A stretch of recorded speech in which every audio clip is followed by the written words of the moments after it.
All right, good afternoon, everyone, and welcome. Glad to have you all here for our parent forum on dual immersion. The first thing that we're going to do is I'm going to introduce Maria Torres, who will provide translation for the meeting. So lo primero es que voy a presentar a María Torres, que va a explicar cómo funciona la traducción. María. Buenas tardes a todos, bienvenidos. En unos minutos más van a ver en la parte inferior de su pantalla la imagen de un globo terráqueo. Cuando la vean, por favor, hagan clic y seleccionen español. De esa manera van a poder estar escuchando en español lo que se está hablando en inglés. Gracias. Al final, tenemos una sesión de preguntas y respuestas en donde también van a poder preguntar, así que guarden sus preguntas hasta entonces. Gracias. Thank you, Maria. Maria translates all these parent forums, and she does a fantastic job. Really talented at explaining the information in Spanish. So I first want to introduce our panel. We have Lisa Stevens, the principal at Baywood Elementary School. Lisa. Hi, everyone. I'm Lisa Stevens, the principal at Baywood, and I'm so excited to be here today to talk to you a little bit about our dual immersion program that's starting with our kindergarten class this year. Thanks so much for being here this afternoon. And Chris Jones, principal at Pacheco Elementary. Buenas tardes. It's great to be here with you and excited to share a little about what to look forward to this coming year. And we have Dawn Addis, who's our teacher on special assignment, or TOSA, for English Learner Support and Interventions. Muy buenas tardes y gracias por venir. Estoy aquí para ayudarles durante el año y para ayudar a sus niños y sus maestros también para que tienen un buen programa de inglés, desarrollo de inglés. Thank you. This is an awesome team. And my name is Rick Mayfield. I'm Director of Learning and Achievement for the school district for kindergarten through 12th grade. And I've been involved with dual language immersion for many years as a teacher and principal, and now as director of programs. So here's what we're going to do this afternoon. You know, we want to make this as useful and as informational for parents as possible. So we're going to talk a little bit about the planning that has occurred over the summer. And these two sites have been hard at work with their teachers in getting professional development and planning for this program. You know, it's been difficult for all of us to figure out how to transition from a regular classroom to a virtual format. It's that much more challenging in a dual language immersion setting, but these folks have done fantastic work, and we're going to share that with you. We'll give you a little bit of background on dual language immersion and then just some tips for what you can do as families in this kind of a setting. We'll talk about what you can expect moving forward and what instruction might look like. We'll talk about sample schedules, and then we'll review some important dates, upcoming dates that are happening for you to get more information. And then, of course, at the end, we'll take your questions and provide the answers that we have at this time. Okay, so yeah, welcome. You know, in distance learning, we are going to be in distance learning through the winter break. That decision has been made by the Board of Education, and that is our plan.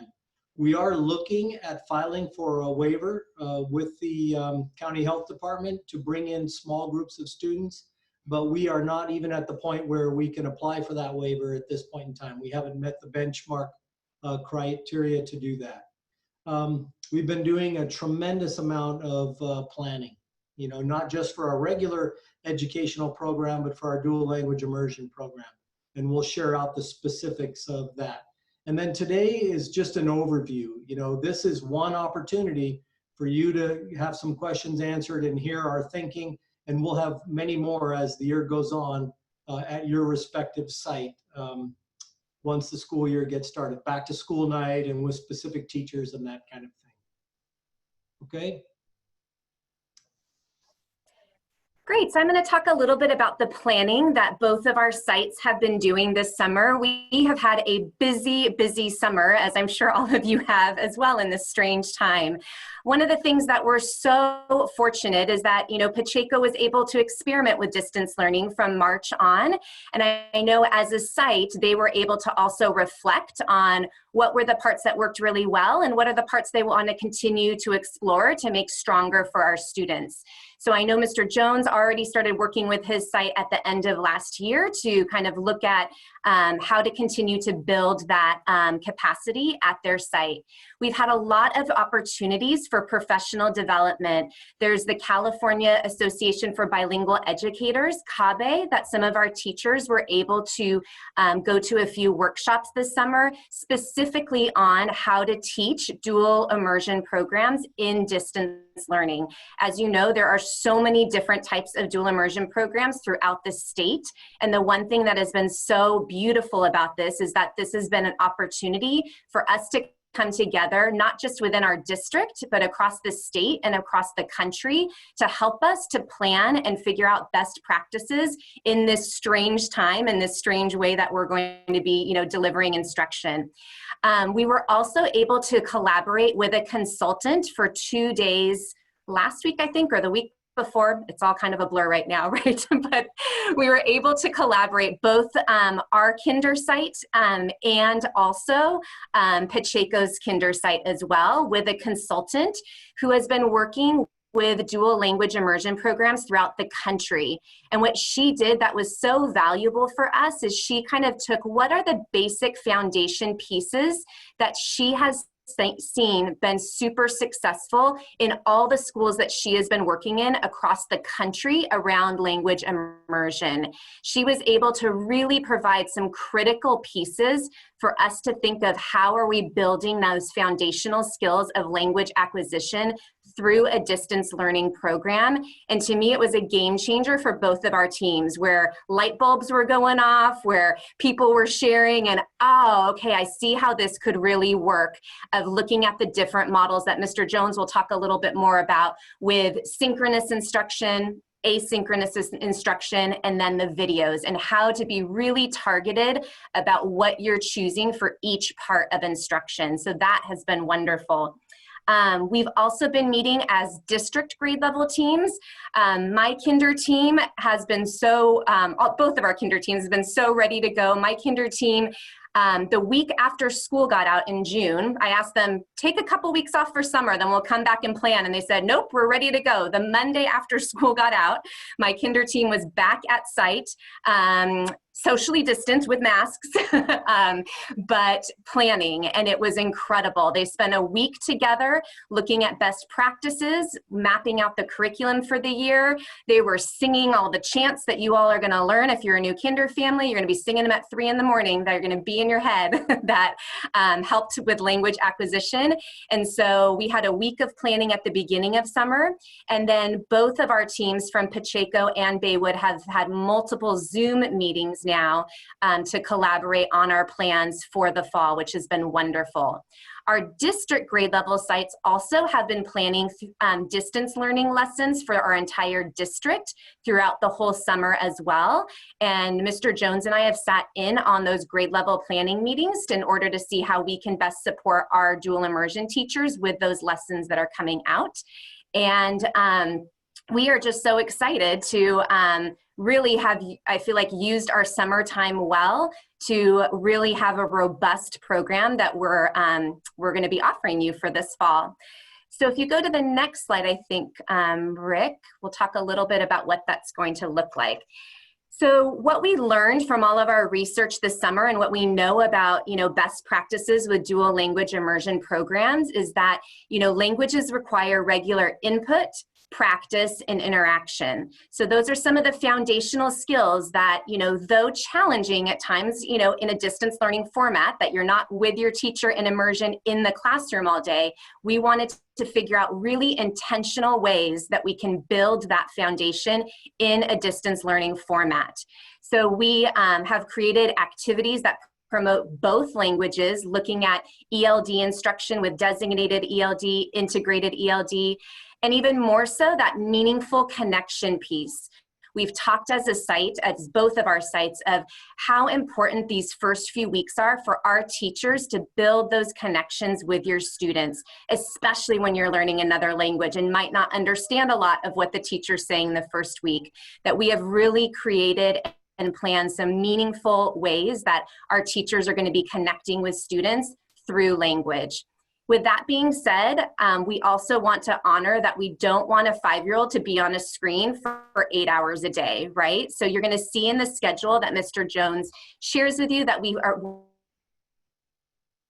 looking for that balance of screen time. We want kids to be kids. I want kids outside playing, getting dirty, right? Being a 5-year-old.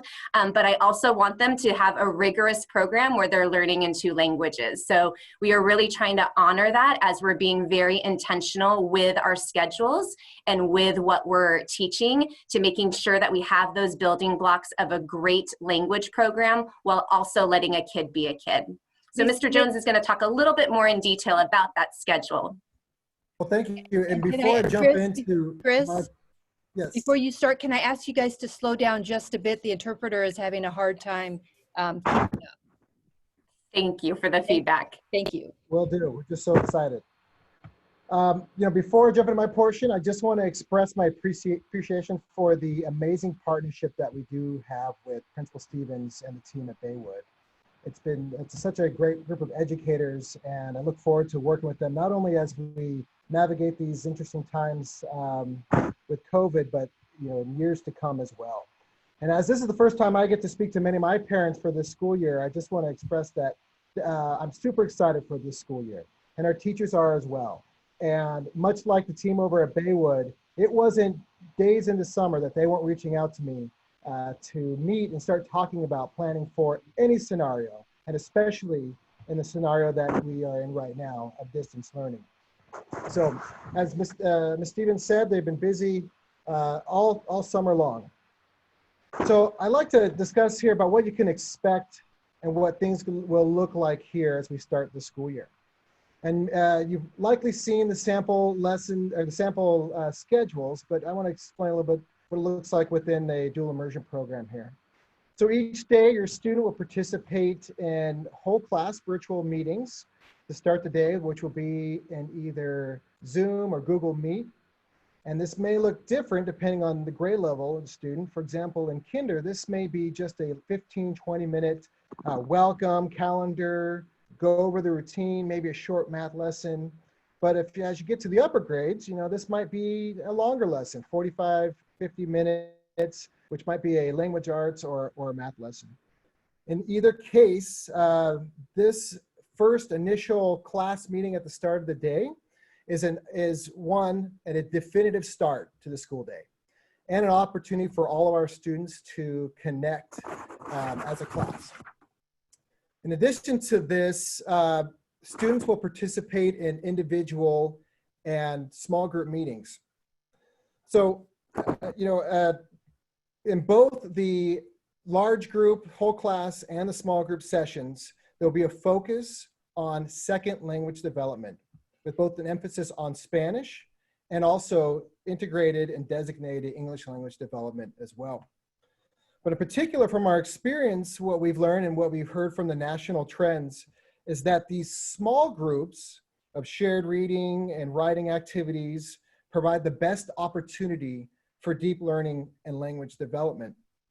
So this will be something that all of our students will experience throughout their day at different times as we are able to schedule them individually with our students.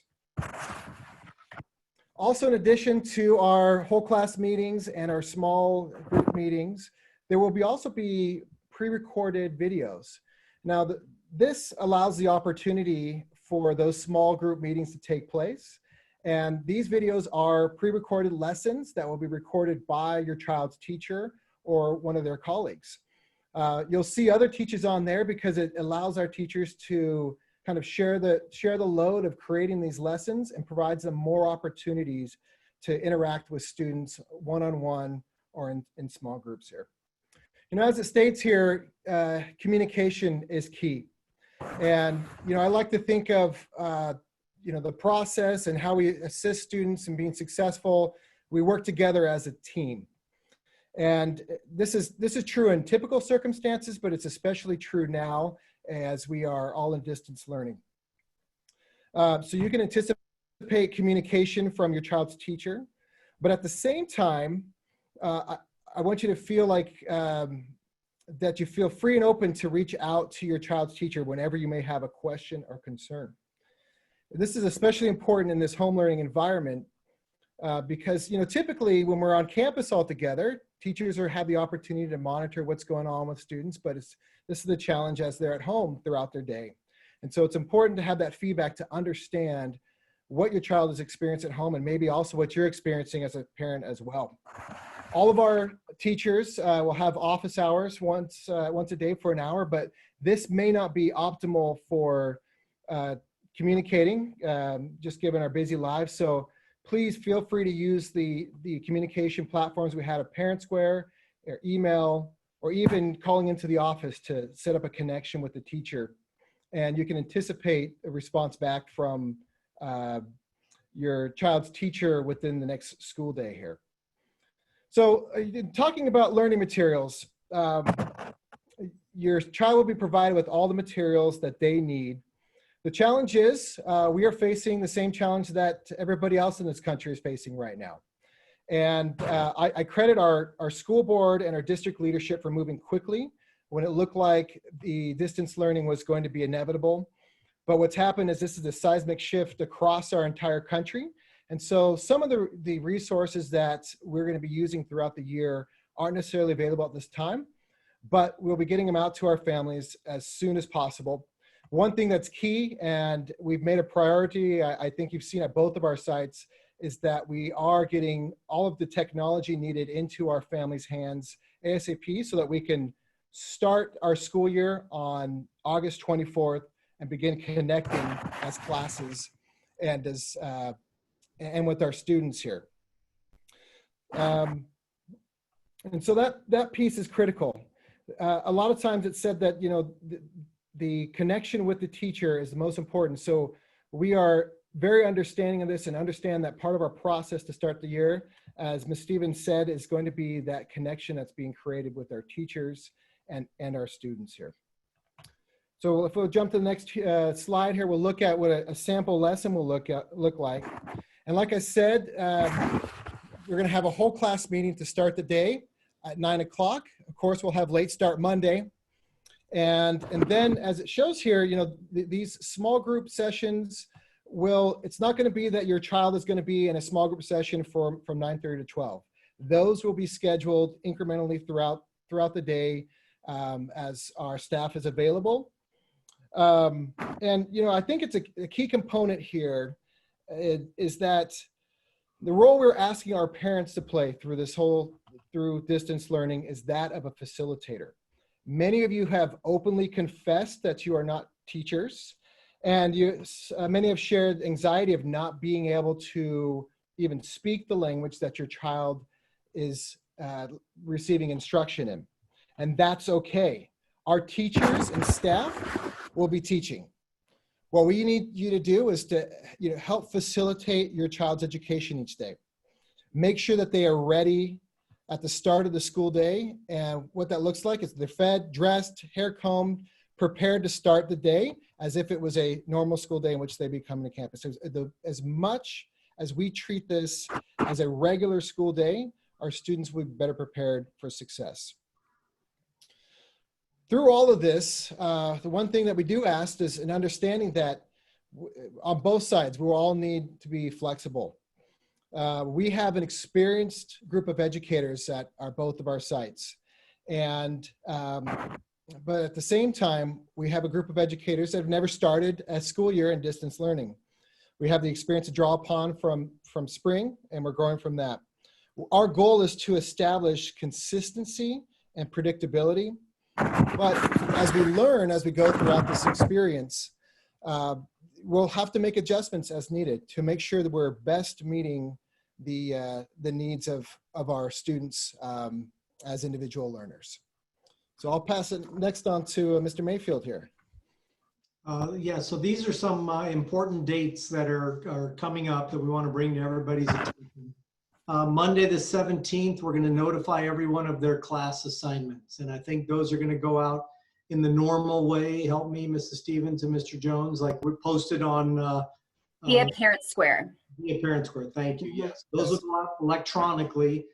to everyone on Monday coming up. We know that people are anxious to get that information, to find out who's in the class. We know there's a lot of activity out there in terms of organizing groups and that kinds of thing. So we do want to get the class assignments out as soon as we can. That'll happen on Monday. And then we're going to do back to school night virtually at both schools on Thursday, August 20th at 5:30 p.m. And that'll be, Zoom links will be available via Parent Square. They'll be sent out to you from your respective school site. And then you'll get an opportunity to get very specific information about what's happening at your school site, what the year is going to look like, information on kicking off the school year on the 24th, and just more specific information to what's happening at either Baywood or Pacheco. And then our first day of school will be August 24th.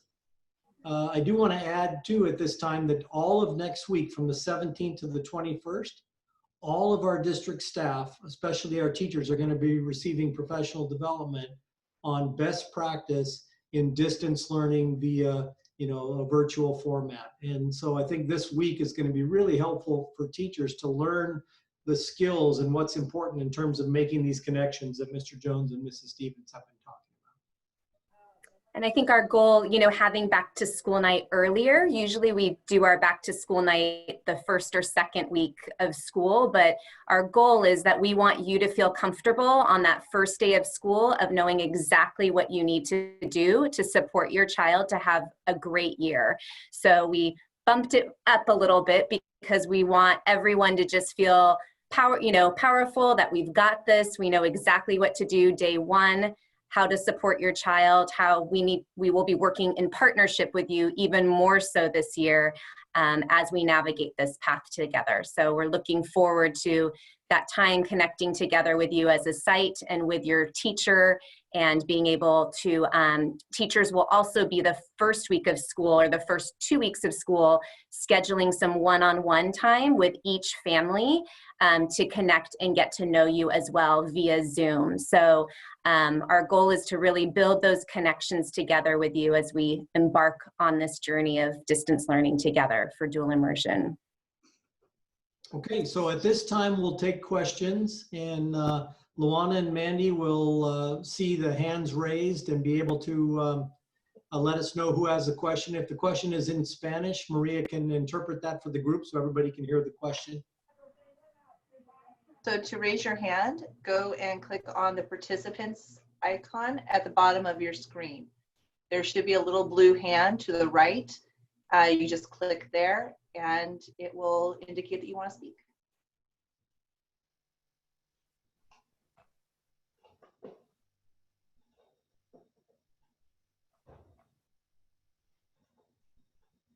Duncan Bartlett has his hand up.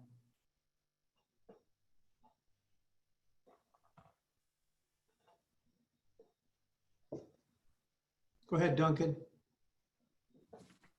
Sorry, I was muted there. Hi, this is Sarah and Duncan Bartlett. Hi, Pacheco family, and Rick, nice to see you. We just had a question about the criteria that will be used to form the small groups. Like, will it be by reading group, or will it be a nice mix of native Spanish and native English speakers? And then also, will the small groups most likely meet like at a regular day and time each week, just so we know how to plan our work schedules around those kinds of meetings and things? To answer your first question, it'll depend. At times it will be as described, like a homogeneous group of say all the same reading level to ensure that they can meet all the needs of the students within those groups.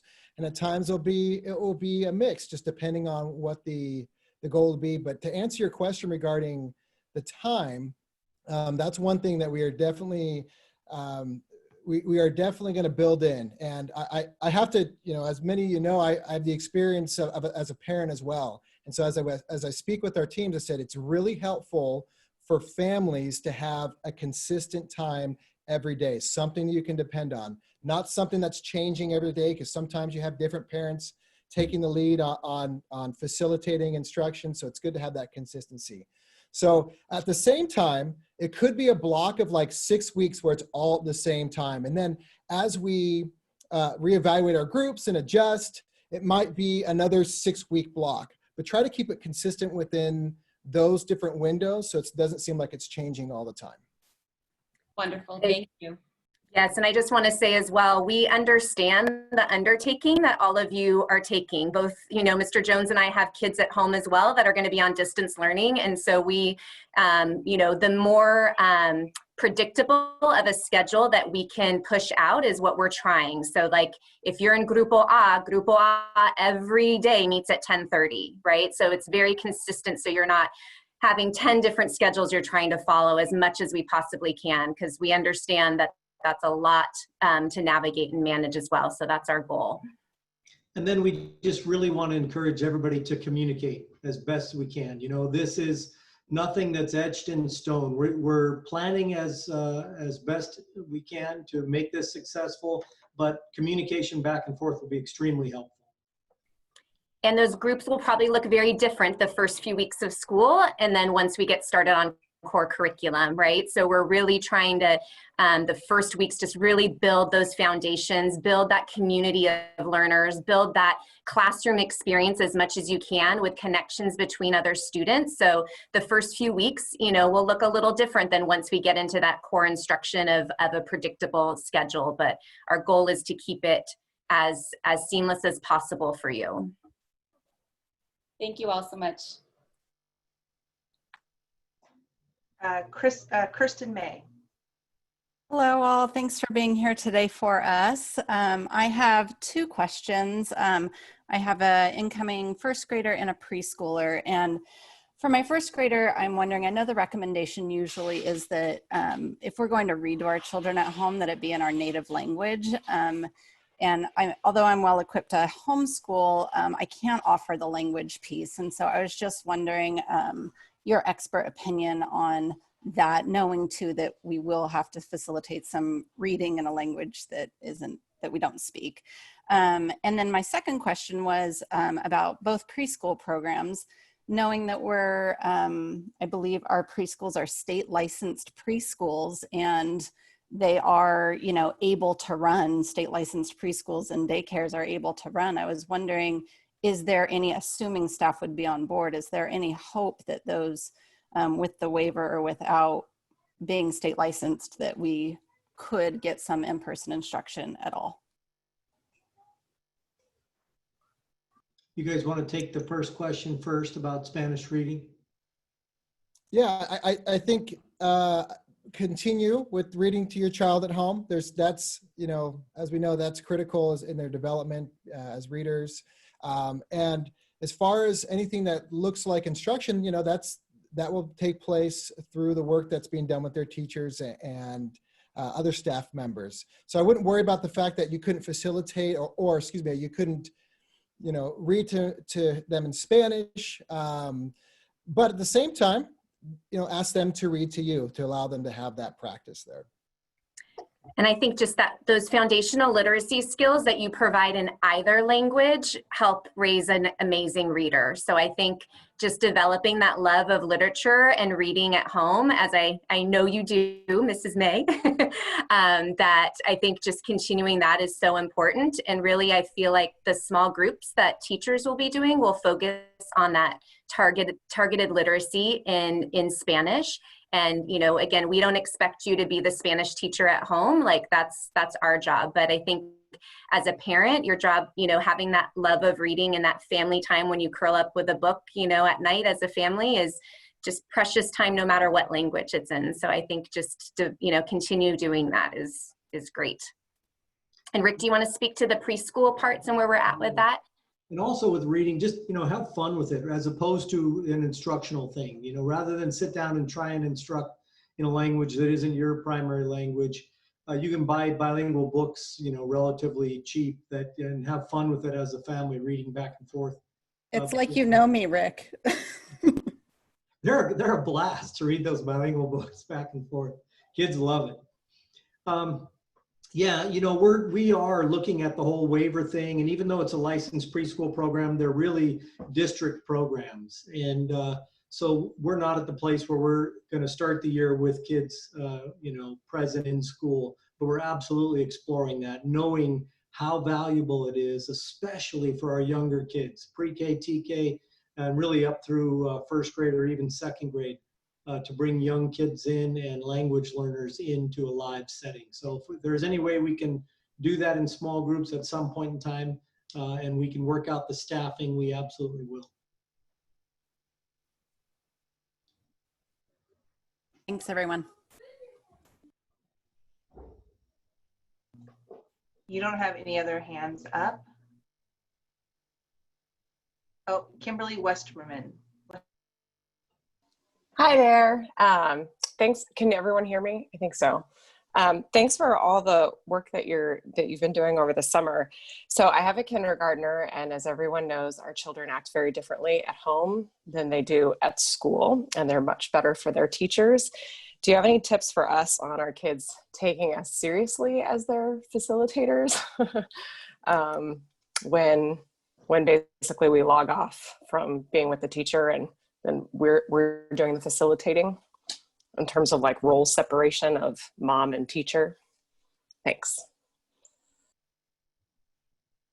I'll jump in. I think that's a challenge, and I'm the principal, or going to be the principal of all 4 of my children, and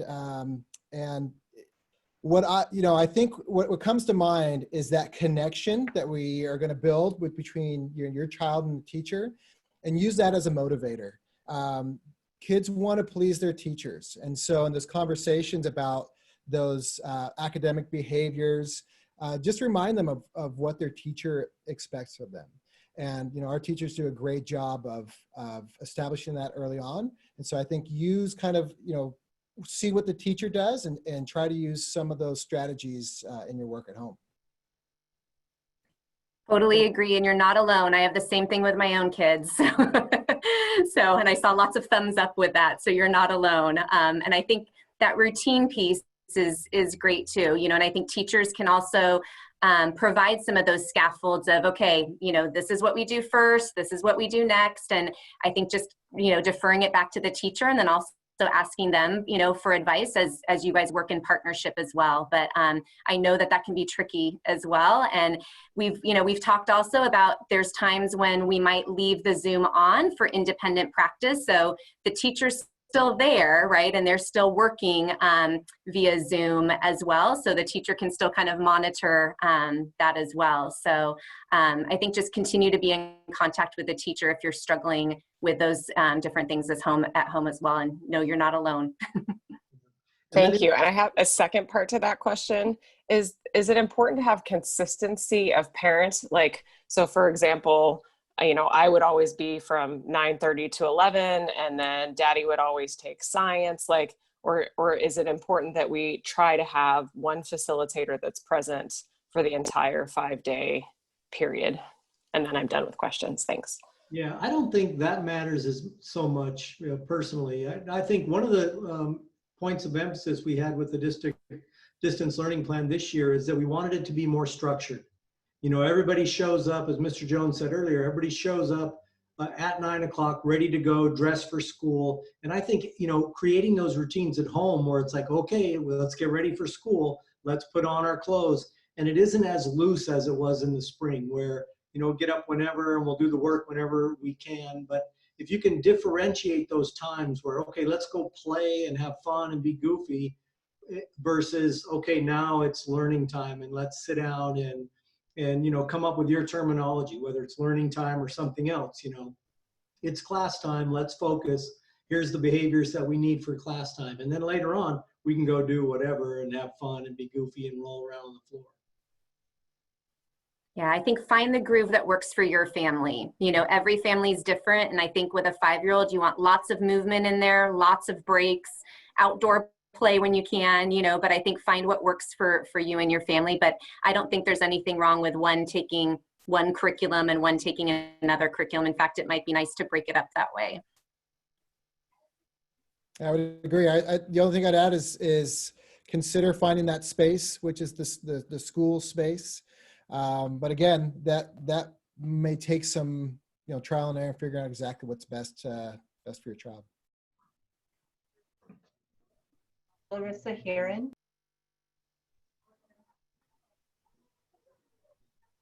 Hi. Hi. I have a couple of questions. I have so many questions, but I'm going to try to limit myself here. One was just, I think I saw that we were going to get suggestions for physical education, and I wondered if there'd be any thought towards including some games that we could do that would be kind of like acceptable per physical per social distancing, so that if we were getting together with a couple other families, we could have some ideas of ways to keep the kids apart enough but have a good time. And then just another question about when we might be able to have more information about our child's specific schedule. And maybe you said that, or maybe it's happening at back to school, or maybe you don't know. All of those answers are okay. Thanks. Yeah, we are going to ask our physical education teachers to do live instruction at least a couple times a week. So they should be interacting with students, you know, and it could be recorded or it could be, you know, live exercise type things. And that's a great suggestion about coming up with activities that kids can do in a spaced apart kind of way. Yeah, we've all been talking about just the importance of movement, right? And the balance of screen time, and how those PE teachers really are that much more important, that we want kids to be moving, to be active. So trying to think of different ways, like even just our site was also thinking of like a Zoom, you know, optional but fun, you know, lunchtime yoga or lunchtime Zumba or something that, you know, we could get kids on to get them moving a little bit as well. And I think for Baywood, I know at back to school night, our teachers will be going in depth into their schedules and how to navigate the day and the week. And again, the first weeks might look a little different than once we, you know, get up and running, but that's really one of our main focuses for having the back to school night early, is to get your questions answered, because I know everybody wants to, you know, make that schedule and to make that work for your family. So that's really our main focus for back to school night, is looking at the schedule and how to get everything set up for the first day of school so everybody feels good about it, you know, ready to take this on and ready for this partnership together. You can anticipate the same at Pacheco, that the schedule and the structure, though there will be some changes that take place throughout the course of the first number of weeks there.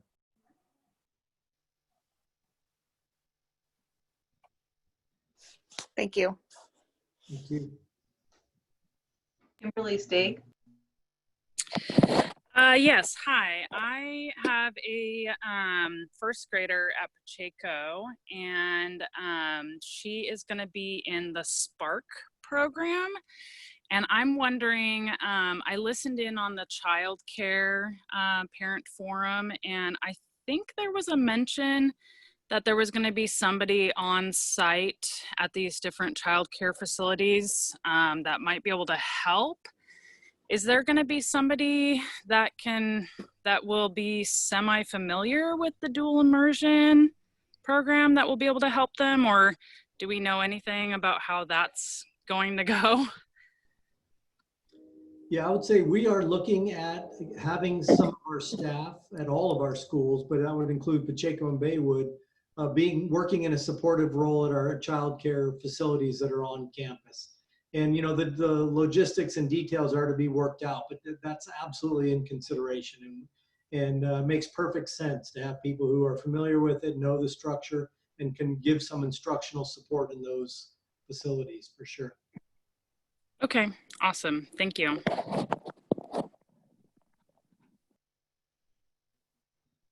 Erica Baltonado.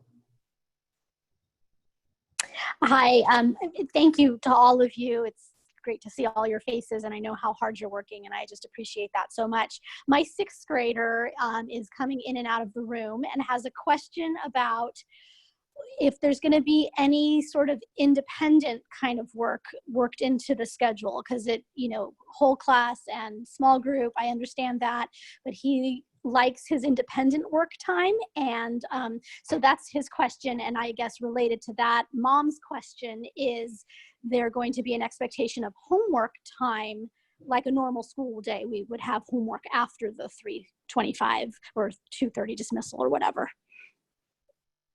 You know, with our older students and definitely our sixth grader, there's an expectation and you can plan on there being independent work. And then as far as whatever the homework is, there'll be assignments that will be assigned and need to be turned in. And when that takes place, that just may vary on what the, family life is like and whether or not there's availability to do it during the day or later on in the day. So I would say maybe when that takes place might vary from household to household, but you could definitely anticipate more independent work definitely sixth grade. Thank you. He'll be happy to hear that. Thank you. If that young man is lacking in independent work, you let me know. I'll get on that. Will do. Robert Aarons. Hi, everyone. Thanks for all the great information today and the great questions. We have a incoming kinder student at Pacheco, and we were just wondering what the level of coordination is between classes. And I ask this because we're talking with friends and other parents about potentially forming a small pod, and we're wondering, would those students have to be in the exact same class, or could we pull across different classes and still have it be effective? So I'm just wondering if you'd given any thought to pods and how they might sort of operate relative to the schedule and the curriculum. Yeah, we've absolutely kept that in mind as we've been planning. I think there's a number of factors that are supporting consistency across each one of the classrooms. One is that our teams are supporting one another, and they're developing their lesson plans and their curriculum, and they're even going to be sharing videos. And so you'll see that across each one of the classrooms. And anticipating, maybe having heard something about pods, that might be the case. We've talked about that as well, and to I'd say support that if that happens to be the case of students working together and families working together. So this is something we could discuss with teachers once we sort of get up and running. Yes, and I think yes, you'll see that across classrooms as we get going here. Okay, great, thank you. Lisa, please share about the connections between the two schools. Right. Well, I think, in a way that's just been one of the great gifts of this time. I think that seeing how teachers have always been great at collaboration, but I think through this time, it's been amazing to see, not just our own site come together, but then, like Mr. Jones was saying, the sites, within our district coming together with an equal vision of how we want to support our students, where these are all of our kids that we're supporting. And that sometimes you might watch a video from, Maestra Bay, and sometimes you might watch a video from Maestro Browning, and he might even be over at Pacheco, and that's okay, so we're all in this together, and it's been such a gift to to have two dual immersion schools now within our district, and then also be partnering with schools around the state as well. It's been a real gift of this time to see that collaboration. So I think a lot of our teachers are doing very, very similar things across the board. They might tweak it a little bit to their own liking, but it's a very similar program across both of our sites really now too, which is awesome. Great, thank you. Jenny. Hi, thank you guys all. This is Jenny Holden. So I have an incoming sixth grader to Pacheco, and he's so excited to get back to school and see his friends, even if it's just online. But I had a question on, in terms of sixth grade, when they're there at the campus, they're switching between the three different teachers. And so how is that going to work? Is that still kind of the plan? And what does that look like? So for this coming year, just given the numbers that dictated our number of teachers for sixth grade, we have two teachers, and they will be switching between the two teachers. And you'll get more details as back to school night of when that will be taking place. But yes, they will still have them between the two of them throughout the time, throughout their days and weeks. Thank you. Marina.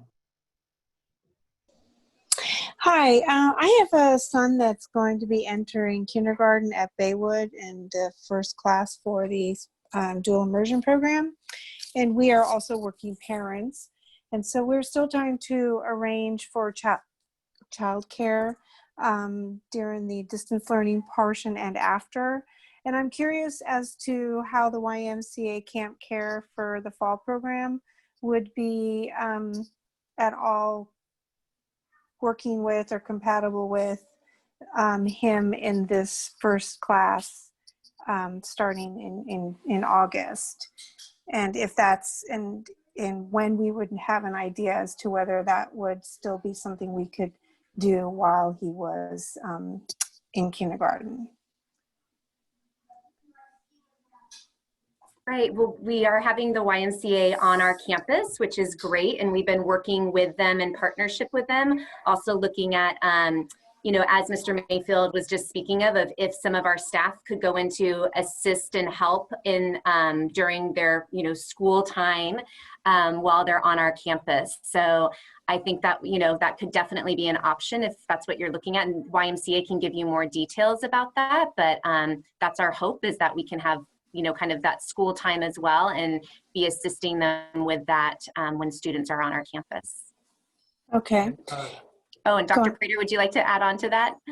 Yeah, you know, this is a very important topic. In fact, we're bringing this as an agenda item forward to the board on Tuesday next week because Mr. Pinkerton is working on our behalf with the YMCA in the cities of Morro Bay and San Luis Obispo to sort of identify an agreement that that doesn't cost parents too much money, that also provides the time, the quality, and the level of support needed.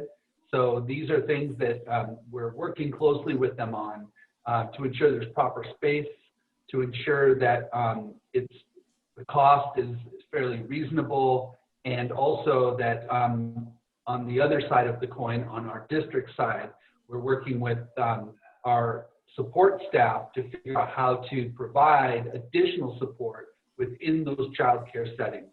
So all of those things we're working on as we speak, and we hope to have much greater clarity by the first day of school. Okay. I appreciate that information. I did have one follow-up question though, is while that's being looked at and arranged, I'm trying to make sure I plan for all different contingencies. If that doesn't really come to fruition or meet our family needs, it is unclear to me on when the day actually would be ending school-wise for him in the kinder program. So if I was trying to look for after school care, because it seemed like there was from after lunch, there was an optional group or small group forum or setting.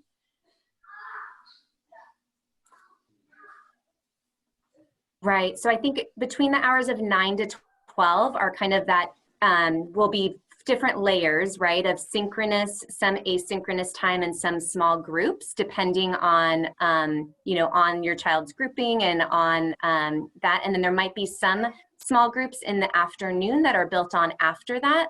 But the primary times for kinder is really between those hours. Okay, thank you. Bryce Prunty.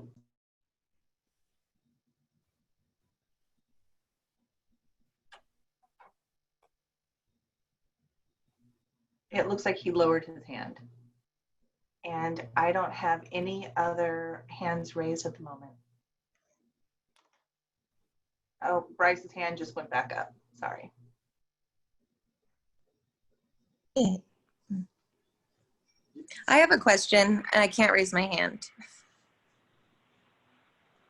Can you guys hear me now? There you go. Yep. Yes. Okay, great. Yeah, my quick question is about the different small groups and different Zooms, you know, the kids jumping between the different groups. Is that going to be pretty synchronized in the schedule?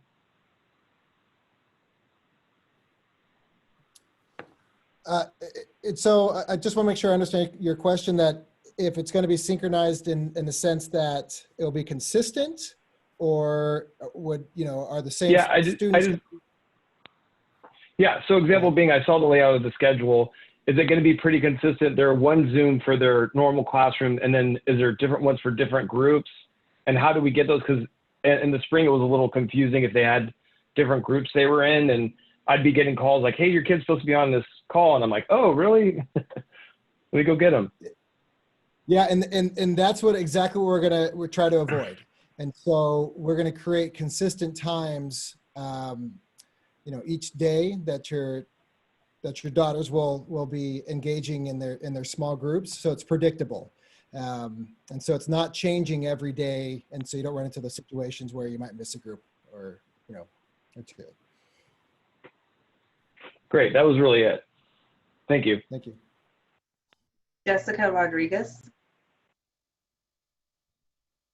Hi, Dr. Prater, you were talking about childcare, and you said it was kind of a developing situation where you're looking at, making the cost affordable and bringing in support staff. I had already heard from them, and it seemed as though the cost was already set, and it was set for a full day, and I hadn't heard about any support staff being in it. So it didn't work for me with what they were offering. And if this is a developing situation and things may change, is there going to be another chance to enroll in it? Or did we kind of miss that with what was the information that was given to us at the time?